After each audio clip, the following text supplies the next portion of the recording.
Assalamualaikum warahmatullahi wabarakatuh.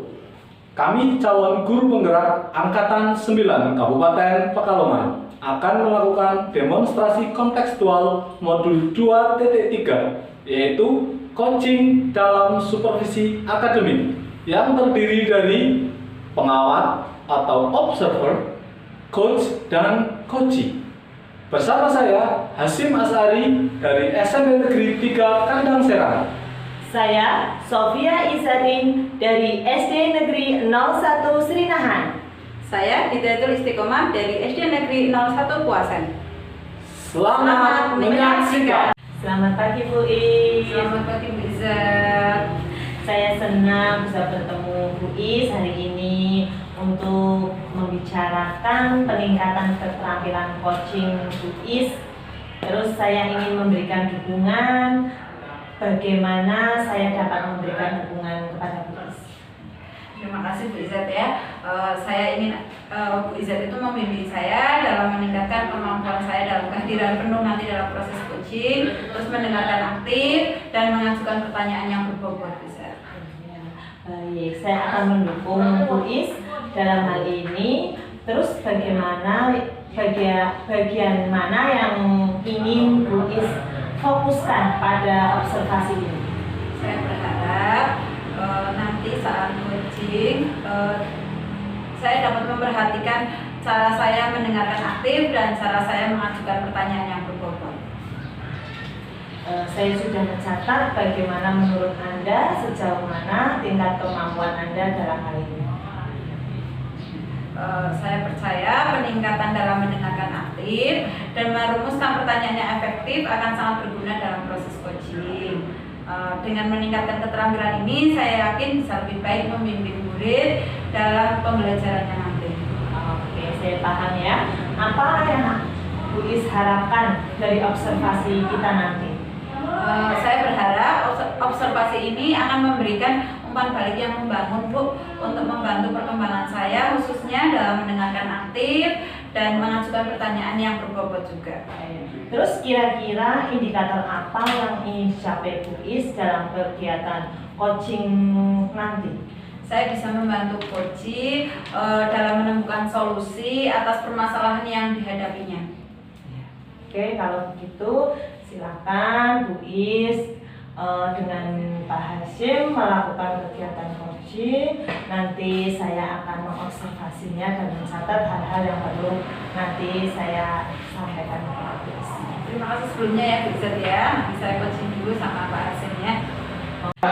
Siang Bu Isti. Ya, selamat siang Pak Hasyim. Gimana kabarnya Pak Hasyim? Alhamdulillah. Ya Bu, hari ini masih bisa menjalankan tugas seperti biasa. Pak Hasyim, ada apa ini? Oh iya ini Bu, jadi kemarin saya ada janjian sama Bu Isti ya, bahwa saya ingin ngobrol tentang permasalahan yang sedang saya hadapi. Di antaranya saya itu masih belum bisa meningkatkan kemampuan saya dalam mengelola waktu. Time managementnya yang semrawut Bu. Nah, jadi permasalahan yang saya hadapi, bagaimana saya ingin meningkatkan kemampuan saya dalam mengelola waktu lebih efektif dan efisien. Dalam pertemuan ini, apa yang diharapkan dari Pak Hasyim? Harapannya saya bisa menyelesaikan permasalahan yang saya hadapi ini. Saya bisa membuat membuat waktu saya lebih efektif ya dalam bekerja. Saya bisa mengelola waktu secara efektif sehingga pekerjaan-pekerjaan yang saya jalani tidak terbengkalai atau tidak terjadwal secara rapi. Jadi pinginnya jadwal saya bisa mengelola waktu saya sehingga pekerjaan saya bisa saya lakukan secara efektif gitu. Baik. berarti permasalahannya Pak Hasim adalah waktunya masih belum efektif ya dalam mengerjakan tugas ya. Terus apa yang menjadi hambatan atau kendala yang Pak Hasim hadapi saat ini? Yang sering saya hadapi adalah saya itu kesulitan Bu, jika dalam menyelesaikan tugas-tugas yang ada dan waktu yang ditentukan kaitannya dengan due date ya, dengan waktu yang harus waktu yang harus dikumpulkan misalnya, saya sering sekali terlambat ya, misalnya apapun itu tugasnya saya sering sekali tidak tepat waktu. Jadi saya ingin menyelesaikan tugas-tugas saya dengan tepat waktu. Begitu Bu. Setelah mengidentifikasi hambatan tersebut, mari kita lanjutkan dengan merencanakan aksi ya Pak ya. Dapat apa rencana aksi yang dapat Pak Hasim lakukan untuk mengatasi masalahnya? Rencana yang bagaimana, yang seperti apa yang Pak Hasim inginkan? Saya punya pemikiran saya harus membuat jadwal yang terstruktur dan saya harus punya prioritas ya, tugas-tugas berdasarkan tingkat urgensinya. Jadi nanti harapannya ketika suatu tugas misalnya hari Senin harus dikumpulkan, tapi saya harus punya prioritas dalam menyelesaikan tugas itu. Bagus, itu rencana aksi yang sangat bagus ya Pak ya. Sekarang bagaimana Anda akan menjaga komitmen terhadap rencana aksi tersebut? Apa yang akan dapat membantu Pak Hasim dalam menjaga komitmen itu? Saya akan membuat semacam pengingat ya Bu, baik itu nanti lewat HP atau lewat apapun tulisan misalnya di meja kerja saya tentang due date pekerjaan yang harus terselesaikan. Jadi ada pengingat, ada reminder ya, ada reminder bagi saya dalam menyelesaikan tugas-tugas pekerjaan saya agar tepat waktu. Selain itu, saya juga akan melibatkan teman-teman ya, rekan-rekan sejawat dalam mendukung rencana saya ini. Jadi biar terjadi kolaborasi saya dengan teman-teman sekantor. Sudah rencana yang bagus ya Pak ya. Terakhir, bagaimana Pak Hasim akan bertanggung jawab terhadap rencana tersebut yang Pak Hasim inginkan, yang membuat jadwal, terus membuat pengingat itu ya. Siapa yang akan membantu Pak Hasim itu tadi? Saya akan memantau perkembangan apa yang akan saya lakukan ya, tadi dengan membuat jadwal dan membuat pengingat ya secara berkala, dan juga saya akan meminta umpan balik dari teman terhadap apa yang sudah saya lakukan.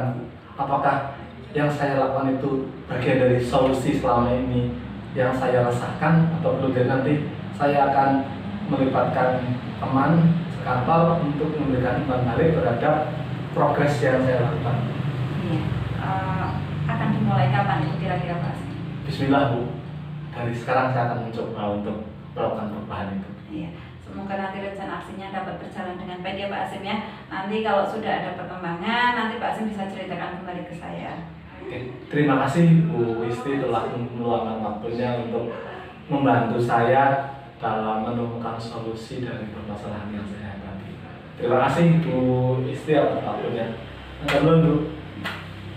Selamat siang Bu Is. Selamat siang bisa. Terima kasih telah menyediakan waktu untuk berbicara dengan saya. Saya ingin membahas hasil observasi yang telah saya lakukan pada saat sesi coaching tadi Bu Is. Bagaimana Bu Is menilai performa dalam kompetensi tersebut? Saya merasa bahwa saya telah melakukan dengan baik dalam kompetensi coaching tadi Bu. Apa yang membuat Bu Is merasa demikian? Saya sudah melaksanakan sesuai dengan alur tirta. Selain itu saya merasa telah mampu mendengarkan aktif dan mengajukan pertanyaan yang berbobot dengan baik. Boleh saya berbagi hasil pengamatan tadi ya? Saya melihat Bu Is telah melakukan atau mendengarkan aktif, mengajukan pertanyaan yang berbobot dengan sangat baik, sesuai dengan standar yang kita rujuk. Bagaimana pendapat Bu Is tentang hal itu? Saya senang mendengarnya Bu. Terima kasih atas umpan balik yang Bu Sofi berikan kepada saya. Namun demikian Bu Is, saya juga melihat ada sedikit aspek yang masih perlu ditingkatkan ya. Tadi Bu Is belum menekankan kata kunci dari coaching ya. Itu menurut saya, terus bagaimana menurut Bu Is? Iya Bu, saya mengerti. Saya akan berusaha untuk lebih memperbaikinya lagi ya Bu saat coaching nanti. Dari diskusi kita, apa langkah konkret yang ingin Bu Is ambil untuk meningkatkan performa tadi? Saya akan berencana untuk melakukan latihan lebih intensif lagi ya Bu ya nanti saat coaching dalam mendengarkan aktif dan merumuskan pertanyaannya lebih efektif, serta itu tadi memberikan kata kunci, menekankan kata kuncinya ya Bu. Itu adalah langkah yang baik. Saya mencatat hasil observasi ini ke dalam supervisi akademik. Terakhir, apa yang Bu Is peroleh dari proses observasi ini? Saya merasa lebih memahami di mana saya harus memperbaiki dan gimana yang sudah baik untuk saya ya. Terima kasih Bu Iza atas bimbingan dan kemampuan yang diberikan kepada saya. Ya, sama-sama Bu Is. Mari kita belajar untuk selalu berlatih dalam kegiatan coaching.